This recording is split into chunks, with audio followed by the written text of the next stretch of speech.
Hello everyone, DBS ম্যাডামের ক্লাসে তোমাদের সকলকে স্বাগতম। আমি ডিবিএস ম্যাডাম। সবার আগে চ্যানেলটা সাবস্ক্রাইবের পর প্রত্যেকের নোটিফিকেশনটা অন রাখবে, যাতে যখনই ভিডিও আপলোড হোক তোমাদের কাছে পৌঁছে যায়। আলোচনার বিষয় আজকে আমার ক্লাস 6 জিওগ্রাফি চ্যাপ্টার 7টা নিয়ে আমরা আলোচনা করছিলাম। অলরেডি পেজ নাম্বার 52 এতটা পর্যন্ত আমাদের আলোচনা হয়ে গেছিলো। ওকে, আজকে আমরা কিন্তু পুরো বাকি যে চ্যাপ্টারটা আছে পুরোটাই কমপ্লিট করে ফেলবো। যাই হোক, কথা না বাড়িয়ে শুরু করব। ভিডিওটা লাইক শেয়ার বেশি থেকে বেশি করো, যাতে বেশির থেকে বেশি সকলের কাছে পৌঁছায়, সকলে যেন কিছু শিখতে পারে। আর আমাদের ব্লগ চ্যানেল ডিবিএস ম্যাডাম ব্লগকে ফলো করো নতুন নতুন ব্লগ দেখার জন্য। আজকে রাত্রিবেলা তোমাদের লাইভ রয়েছে ম্যাথ ডিবিএস ম্যাডামে। সো ম্যাথ ডিবিএস ম্যাডামে 8টা থেকে 8:30টার মধ্যে লাইভটা হবে তোমাদের। সো ওই সময় প্রেজেন্ট থাকবে। যাই হোক, কথা না বাড়িয়ে আমি শুরু করব। দেখো কি বলেছে এখানে। বলছে পৃথিবীর সমষ্ণ রেখার থেকে আমরা এখন পড়া শুরু করব। ভিডিওটা প্রত্যেকে লাইক করে দিও। দেখো সমষ্ণ রেখাটা কি আছে, পৃথিবীর যে মানচিত্র, সেই মানচিত্রে সমান গড় উষ্ণতার স্থানগুলোকে যে রেখা দ্বারা যুক্ত করা হয় তাকে সমষ্ণ রেখা বলা হয়। সমান গড় উষ্ণতা যুক্ত মানে যে জায়গাগুলোর উষ্ণতা মোটামুটি ইকুয়াল থাকে, ঠিক আছে, সেই গড় উষ্ণতাযুক্ত স্থানগুলোকে যে রেখা দ্বারা যুক্ত করা হয় তাকে বলা হয় হচ্ছে সমষ্ণ রেখা। যেমন এখানে বলেছে, দেখো দুটো জায়গার মধ্যে উষ্ণতার পার্থক্য যখন বেশি হয় তার মানে কি হবে, সমষ্ণ রেখাগুলো কাছাকাছি, আর উষ্ণতার পার্থক্য যখন কম হয় সমষ্ণ রেখাগুলো দূরে অবস্থান করে। দেখো তাহলে কি বলছে, যে দুটো জায়গার মধ্যে উষ্ণতার পার্থক্য বেশি হলে সমষ্ণ রেখাগুলো কাছাকাছি, আর উষ্ণতার পার্থক্য কম হলে সমষ্ণ রেখাগুলো, বৈশিষ্ট্য কিন্তু এগুলো সব পড়তে হবে, সমষ্ণ রেখাগুলো দূরে অবস্থান করে। দেখো সমষ্ণ রেখা কি, যে আমরা পড়লাম যে সম উষ্ণ, যেটা আমরা বলতে পারি যে সমষ্ণ মানে কি, সম উষ্ণ মানে কি, দেখো ভূপৃষ্ঠের একই তাপমাত্রা বিশিষ্ট যে স্থানগুলো আছে সেটা মানচিত্রে যে রেখাটার দ্বারা যে রেখাটার দ্বারা যুক্ত করা হয় তাকে কিন্তু কি বলা হয় না, সমষ্ণ রেখা বলা হয়। এবার সমষ্ণ রেখা যখন আঁকা হয়, সেই আঁকার সময় কিন্তু প্রতিটা স্থানের তাপমাত্রাকে কি করা হয় না, সমুদ্রপৃষ্ঠের যে উষ্ণতা সেটা সমুদ্রপৃষ্ঠের উষ্ণতায় কিন্তু পরিবর্তিত করা হয়। এই জন্যই কিন্তু কি হয় না, উঁচুতে অবস্থিত স্থানগুলোতে উষ্ণতার সঙ্গে প্রতি 1000 মিটার উচ্চতায় 6.4 ডিগ্রি সি হারে কিন্তু উষ্ণতা আমরা যোগ করতে পারি। এত জানার দরকার নেই, এটা বড় হয়ে জানবে তাহলেই হবে, ঠিক আছে। দেখো সমষ্ণ রেখাগুলো কি হয়, একই অক্ষাংশ বরাবর যে সূর্যরশ্মি যে তাপীয় ফল তার প্রায় একই রকম হয় বলে সমষ্ণ রেখাগুলো সাধারণত কি হয়, অক্ষরেখার সমান্তরালে অবস্থান করে থাকে, ঠিক আছে। তো আমরা মোট কথা এখানে পয়েন্টগুলো যেগুলো আছে এগুলোই কিন্তু জানবো। সমষ্ণ রেখা কি বুঝতে পারলাম, একটা রেখা হয় যেটা দুটো সমান উষ্ণতার সমান উষ্ণতার যে স্থানগুলো আছে সেই সমান উষ্ণতাযুক্ত স্থানগুলোকে ওই রেখাটার দ্বারা কিন্তু যুক্ত করা হয়। ওকে, আর দুটো জায়গার মধ্যে উষ্ণতার পার্থক্য বেশি হলে জানবো আমরা সম উষ্ণ রেখাগুলো কাছাকাছি হয়। পার্থক্য যখন কি হয় না, দুটো জায়গার মধ্যে কম হয় তখন কি হয়, সম উষ্ণ রেখাগুলো দূরে অবস্থান করে। ওকে, উত্তর গোলার্ধের চেয়ে দক্ষিণ গোলার্ধে জলভাগ বেশি থাকায় এই গোলার্ধে সমষ্ণ রেখাগুলো দূরে অবস্থান করে। কারণ আমরা জানি দক্ষিণ গোলার্ধে জলভাগের পরিমাণটা বেশি, তাই জন্য সমষ্ণ রেখাগুলো কি করে না, দূরে অবস্থান করে। আর সমষ্ণ রেখার কাছাকাছি অবস্থান করলেও কখনো পরস্পরকে ছেদ করে না। ইম্পর্টেন্ট, সমষ্ণ রেখা কিন্তু কখনো পরস্পরকে ছেদ করছে না। তা সমষ্ণ রেখার যে বৈশিষ্ট্য সেগুলো কিন্তু আমাদের ভালো করে একটু পড়তে হবে। এটা কিন্তু ভালো করে ইয়েলো বক্সটা ভালো করে পড়বে, ঠিক আছে। নেক্সট আমাদের কি বলেছে, পৃথিবীর তাপমণ্ডল। তাপমণ্ডলে কি আছে, দেখো তাপমণ্ডলে বলেছে নিরক্ষীয় অঞ্চল থেকে 2 মেরুর দিকে তাপের পরিমাণ ক্রমশ কমে। কারণ হলো সূর্যরশ্মির পতন কোণের তফাৎ। সূর্যরশ্মির পতন কোণের ভিত্তিতে পৃথিবীতে 3টি তাপমণ্ডল বা তাপ অঞ্চলে ভাগ করা হয়। তাহলে কিসের ওপর বেস করে না, সূর্যরশ্মির পতন কোণের ওপর বেস করে। পতন কোণ কাকে বলে আগের দিন বুঝিয়েছি আমি।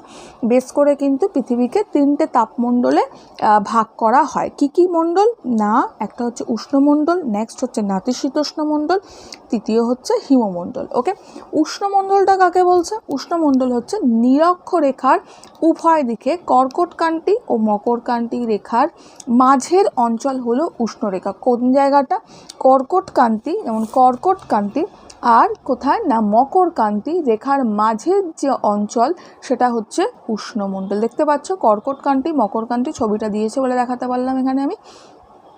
এইটা হচ্ছে উষ্ণমণ্ডল। ওকে, সূর্য সারা বছর লম্বভাবে পড়ে। লম্বভাবে কিভাবে হয়, লম্বটা কিভাবে হয়, লম্বভাবে পড়ে আমরা জানতে পারছি না এইভাবে পড়ে। ওকে, এইটা হচ্ছে লম্বভাবে পড়ছে, ঠিক আছে। তার মানে উষ্ণতা বেশি হবে যখনই লম্বভাবে পড়বে, যতই ওই জিনিসটা তির্যকভাবে পড়বে তখন উষ্ণতা কমে যায়। ওকে, যাই হোক, সূর্য সবসময় কি হচ্ছে লম্বভাবে পড়ে, পৃথিবী পৃষ্ঠ থেকে বেশি উত্তপ্ত হয়। ওকে, তার মানে আমরা কি জানলাম, উষ্ণমণ্ডলটা সম্বন্ধে আমরা জানলাম যে উষ্ণমণ্ডলটা কি হচ্ছে না কর্কটকান্তি আর মকরকান্তি রেখার মাঝখানে উষ্ণমণ্ডল হয়। এটা সারা বছর লম্বভাবে পড়ে পৃথিবী পৃষ্ঠ থেকে বেশি উত্তপ্ত। দেখো উষ্ণমণ্ডল কি হয়, নিরক্ষরেখার থেকে উত্তরে কর্কটকান্তি রেখা 23.5 ডিগ্রি উত্তর আর দক্ষিণে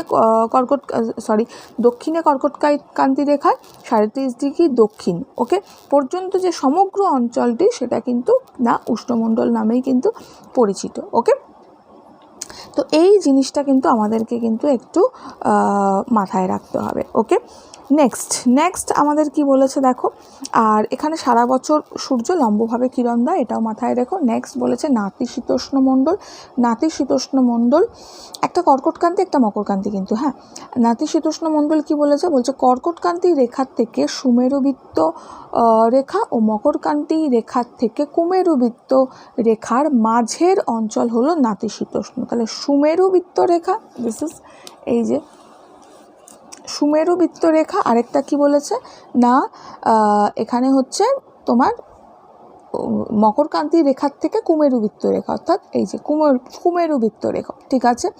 এই যে রেখার মাঝখানে কি থাকছে না অঞ্চলটা হচ্ছে নাতিশীতোষ্ণ। দেখতে পাচ্ছ নাতিশীতোষ্ণ লেখাই আছে, উত্তর নাতিশীতোষ্ণ দক্ষিণ নাতিশীতোষ্ণ অঞ্চল। এখানে সূর্যরশ্মি তির্যকভাবে পড়ায় এখানে উষ্ণমণ্ডলের তুলনায় উত্তপ্তা কম। নাতিশীতোষ্ণ মানে খুব একটা ঠান্ডাও না খুব একটা গরমও হয় না। এখানে সূর্যরশ্মি কিভাবে পড়ে, তির্যকভাবে পড়ে, সেই কারণে কিন্তু এখানে উষ্ণতাটা খুব একটা বেশি হয় না তির্যকভাবে যেহেতু পড়ে। নেক্সট আমাদের বলেছে হিমমণ্ডল। হিমমণ্ডল তো প্রচণ্ড তির্যকভাবে পড়বে কারণ ঠান্ডার জায়গা। হিমমণ্ডল কি বলেছে, সুমেরুবৃত্ত থেকে উত্তর মেরু, কুমেরুবৃত্ত থেকে দক্ষিণ মেরুর মাঝের অঞ্চল। তাহলে উত্তর মেরু আর দক্ষিণ মেরু, ওকে, এই দুটোর মাঝের যে অঞ্চল সেটা হচ্ছে কি না হিমমণ্ডল। ওকে, এই যে হিমমণ্ডল দেখতে পেরেছো, হিমমণ্ডল। এই যে হিমমণ্ডল এখানে সূর্যরশ্মি সারা বছর বেশি তির্যকভাবে পড়ে, মানে প্রচণ্ড তির্যকভাবে পড়া, এই অঞ্চলের সবচেয়ে কম উত্তপ্ত হয়। এখানে উত্তাপ কম, সারা বছরই কি হয় ঠান্ডা থাকে। আমরা জানি হিমমণ্ডল মানেই ঠান্ডা, সারা বছর এখানে ঠান্ডা আমরা দেখতে পাই। ওকে, নেক্সট আমাদের কি বলেছে, আমাদের জীবনে জলবায়ুর প্রভাব। দেখো আমাদের জীবনে কিন্তু জলবায়ুর প্রভাব কিন্তু অত্যন্ত, কারণ কি এটা খুব ইম্পর্ট্যান্ট একটা বড় প্রশ্নে আসে আমাদের জীবনে জলবায়ুর প্রভাব। দেখো আমি তোমাদের একটু বোঝানোর চেষ্টা করছি। এটা আমাদের জীবনে এখানে তেমন কিছুটা নিয়ে লেখা নেই, এটা নিজেদের মধ্যে সুন্দর করে লিখতে হবে যে আমাদের জীবনে জলবায়ুর প্রভাব এই বিষয়ে নিজের ভাষায় প্রতিবেদন তৈরি করে দিয়েছে, যেমন এটা সুন্দর করে নিজের থেকে বানিয়ে লিখতে হবে। আমি তোমাদের বলছি এটা কীভাবে আমরা বলতে পারি। দেখো আমাদের জীবনে জলবায়ুর প্রভাব কিন্তু অত্যন্ত গুরুত্বপূর্ণ। যেমন ধরো আমরা বলতে পারি যে পৃথিবীর বিভিন্ন জায়গায় জলবায়ুটা কি হয়, বিভিন্ন রকম হয়, কোথাও ঠান্ডা কোথাও গরম, এরকম তো বিভিন্ন জায়গায় জলবায়ু বিভিন্ন রকম।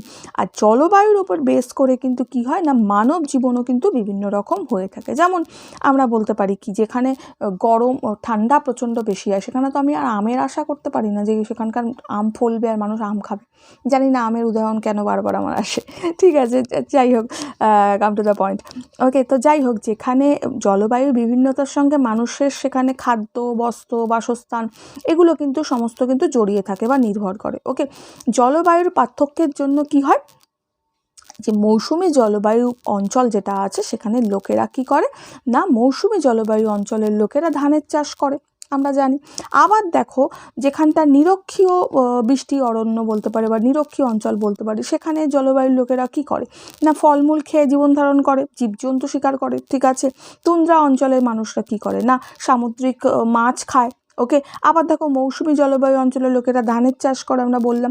নাতিশীতোষ্ণ অঞ্চলের মানুষেরা কি করে, গম চাষ করে, গম এই ধরনের রুটি টুটি এই ধরনের জিনিস খাবার খায়।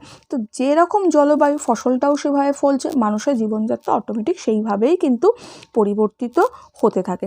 আবার পোশাকেও সেই জন্য পরিবর্তন হয়, যেমন আমরা বলতে পারি যে যেখানটা গরমটা বেশি হয়ে থাকে, ওকে, শীতল অঞ্চলের লোকেরা কি করে, পশমের পোশাক পরছে।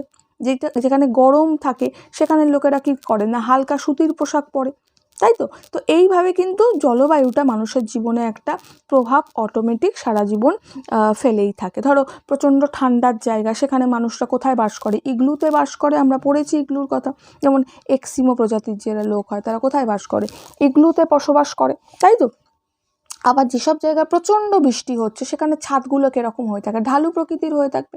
প্রতিটা জিনিসে যেমন খাবারের ডিফারেন্স হয়, তাদের চলন, তাদের ড্রেস কোড, তাদের বাড়ি ঘর সব কিছুর ডিফারেন্স হবে। যেমন প্রচণ্ড বরফ, সেখানে তো ইট সিমেন্টের বাড়ি তৈরি হবে না, সেখানে ইগলু তৈরি হবে, ওকে।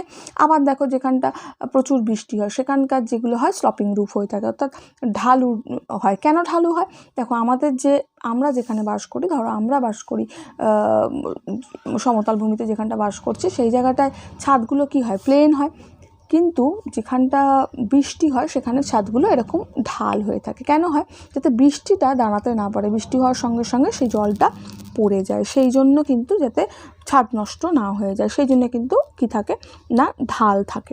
তো এই রকম কিন্তু ডিফারেন্সেসটা সবসময় থেকেই থাকে, আমরা জানতে পারি, ওকে। আবার দেখো আমরা বলতে পারি যেখানে শীতল জলবায়ু অঞ্চল সেখানে মানুষ কিন্তু পশু, তারপরে মাছ এগুলো শিকার করে কিন্তু জীবিকা অর্জন করে থাকে, তাই তো। তো এগুলো হচ্ছে মানুষের ডিফারেন্স হয়। আবার যেখানে বৃষ্টিপাত একটু বেশি হয় সেখানটা মানুষ কৃষিকাজ করবে, কেন ফসল ভালো হবে সেখানে। আর্দ্র জলবায়ু অঞ্চলে সেখানটা শিল্প গড়ে উঠবে। তো এই ধরনের কিন্তু জলবায়ু বিভিন্নতার সঙ্গে কিন্তু বা বিভিন্নভাবে মানব জীবনের উপর কিন্তু একটা প্রভাব সবসময় ফেলেই থাকে। তো এইভাবে নিজেদের মধ্যে এটা সাজিয়ে সুন্দর করে তৈরি করতে হবে। নিজেরা এই কোশ্চেনের উত্তরটা অবশ্যই লিখবে, কে কতটা ক্রিয়েটিভিটি কার কতটা হয়েছে অবশ্যই আমি দেখব এবং আমাকে বলবে। তারপরে লিখতে অসুবিধা হলে আমি লিখিয়ে দেবো। নেক্সট আমরা যাব। নেক্সট আমাদের বলেছে যে বাহিকাদের দুটো আবহাওয়ার রিপোর্ট তৈরি করতে। এখানে বলেছে দেখো, ক্ষুদে আবহবিদরা দুটো আবহাওয়ার রিপোর্ট তৈরি করে, মানে আমাদের সকলের কথা, মানে তোমাদের সকলের কথা বলছে আর কি। ক্ষুদে আবহবিদরা দুটো রিপোর্ট তৈরি করো, টিভি, রেডিও, খবরের কাগজ থেকে উষ্ণতা আর বৃষ্টিপাতের তথ্য পেয়ে যাবে, বাকিটা তোমাদের পর্যবেক্ষণ করতে হবে। তো একটা মোটামুটি একটা রিপোর্ট তৈরি করতে বলেছে। এখানে কিসের রিপোর্ট বলেছে, মে মাস একটানা 7 দিনের আবহাওয়ার রিপোর্ট এখানে দিতে বলেছে। ধরো মে মাস দিয়েছে, এখানে 7 দিনের রিপোর্ট তোমাকে লিখতে হবে। দেখো এটা কিভাবে নিজেরা এটা করবে একটা রিপোর্ট, এটা খুবই সহজ। আমি একটু দেখিয়ে দিচ্ছি তোমাদের একটা দুটো। দেখো সর্বোচ্চ উষ্ণতা এখানে দিয়েছে, ধরো আমি প্রথম দিন এখানে দেওয়া আছে, তা প্রথম দিনে সর্বোচ্চ উষ্ণতা আমি এখানে কি করতে পারি না 37 ডিগ্রি ধরো দিলাম, বা 35 ডিগ্রি ধরো আমি দিলাম, ঠিক আছে। নেক্সট আমাদের কি বলেছে, সর্বনিম্ন উচ্চতা কত ছিল না, ধরো 30 ডিগ্রি এখানটা দিলাম, ওকে। নেক্সট বলেছে কি বৃষ্টিপাত কীরকম ছিল, ধরো আমি দিলাম 0.4 মিমি ছিল, ময়সী, হ্যাঁ। নেক্সট ধরো মেঘাচ্ছন্নতা দিয়েছে, আমরা লিখতে পারি মেঘলা ওয়েদার ছিল, বা প্রায় মেঘলা ছিল। নেক্সট বলেছে বায়ু প্রবাহ মাঝারি না জোরে ছিল, ধরো মাঝারি ছিল। নেক্সট বলেছে মোটের ওপর আবহাওয়া কীরকম ছিল, মোটের ওপর আবহাওয়া ধরো আমি লিখলাম মেঘলা আকাশ, দেখতে পাচ্ছ, দাঁড়াও, মেঘলা আকাশ, ওকে, ও হালকা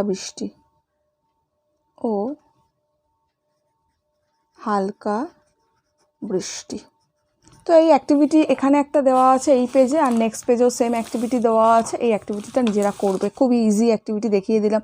আর সেকেন্ড দিনে ধরো তুমি দিলে 37-এর জায়গায় 36, সর্বনিম্ন 30-এর জায়গায় তুমি দিলে হয়তো 28, তো বা 25 এরমভাবে তুমি দিলে, তো দিয়ে তুমি এইভাবে করবে। বৃষ্টিপাত হলে দিলে, না হলে দেবে না, তো এইভাবে সুন্দর করে দেবে। লাস্টের যেগুলো পয়েন্টগুলো বলছি, ধরো তো কোনোটায় দিলে সারাদিন রোদের মধ্যে আংশিক মেঘলা ছিল, সারাদিন পরিষ্কার আকাশ দেখাচ্ছিল, কোনোটায় দিলে সারাদিন মেঘাচ্ছন্ন ছিল, বা সারাদিন কোনোটায় ঝোড়ো হাওয়া দিয়ে যে বৃষ্টিপাত হয়েছে, এইভাবে সুন্দর করে এগুলো করবে। ঠিক আছে, দেখো সবার প্রথমে প্রশ্ন আমাদের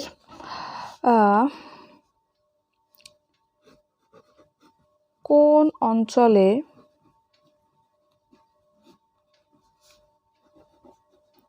বায়ু সবচেয়ে বেশি আর্দ্র? দেখা যাচ্ছে তো? সবচেয়ে বেশি আর্দ্র থাকে। কি লিখব? না, নিরক্ষীয় অঞ্চলে।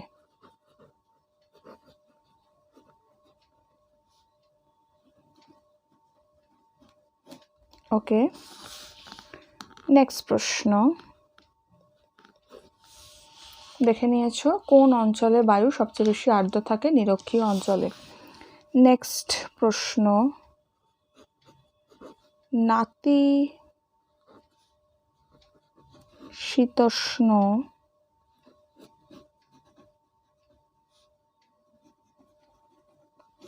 মণ্ডলের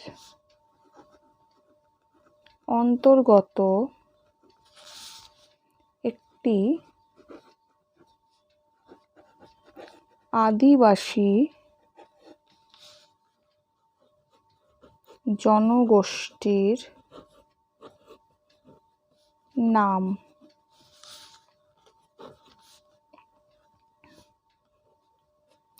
উত্তর লিখব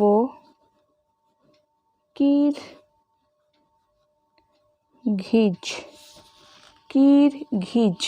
ঠিক আছে, নেক্সট প্রশ্ন,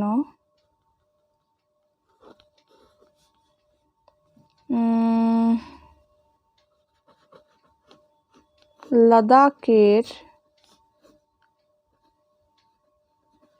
লেহ এর শীতকালীন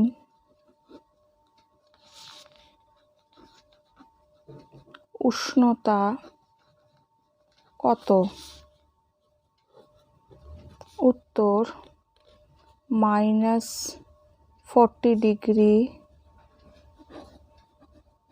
সেন্টিগ্রেড। ঠিক আছে, -40 ডিগ্রি সেন্টিগ্রেড। নেক্সট, কোন মেঘ থেকে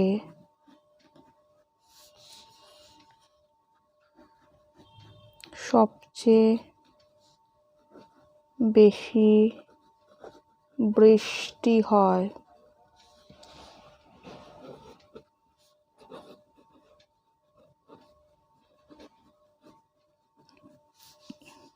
কিউমুলোনিম্বাস।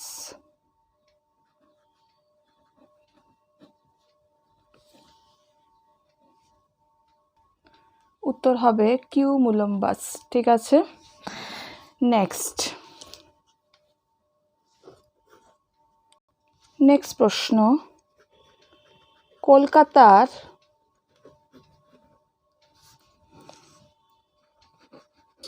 গড় উষ্ণতা ড্যাশ। এটা লিখবো, কলকাতার গড় উষ্ণতা 24.5 ডিগ্রি সেলসিয়াস। ঠিক আছে, কলকাতার গড় উষ্ণতা। নেক্সট প্রশ্ন, আমাদের দেশের উষ্ণ ও আর্দ্র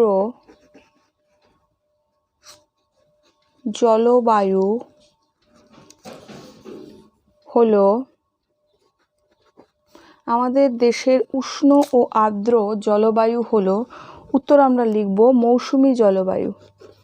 মৌসুমী দন্তেশ্বয়টা, হ্যাঁ, মৌসুমী জলবায়ু। ঠিক আছে, নেক্সট প্রশ্ন, হিমমণ্ডলের আদিবাসী হলো ড্যাশ। হিমমণ্ডলে আদিবাসীদের বলা হয় এক্সিমো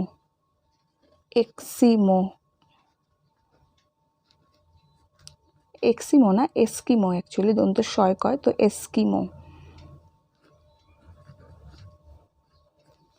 এস্কিমো। ঠিক আছে, এ দন্ত শয় কয় হস্যি ময়কার, ওকে, এস্কিমো। নেক্সট প্রশ্ন আমরা নিতে পারি উষ্ণতার সঙ্গে বায়ু প্রবাহের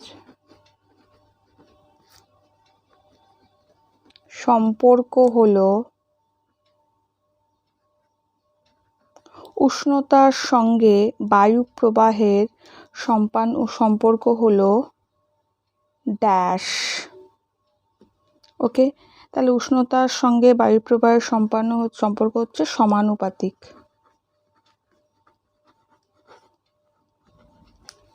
ঠিক আছে, সমানুপাতিক। তাহলে এই যে প্রশ্নগুলো দিলাম, এগুলো ভালো করে পড়ো। এর আগের পার্টেও দেওয়া হয়েছে প্রশ্ন উত্তর, ডিসকাশন করে দিয়েছি। চ্যাপ্টারটা আমাদের তাহলে কমপ্লিট হয়ে গেল। নেক্সট ভিডিওতে আমরা নেক্সট চ্যাপ্টার নিয়ে আলোচনা করব। আজকের জন্য এটুকু। বন্ধুদের সঙ্গে ভিডিওটা বেশি থেকে বেশি শেয়ার, লাইক করো, যাতে তোমাদের ক্লাসের ভিডিওটা বেশি আসে।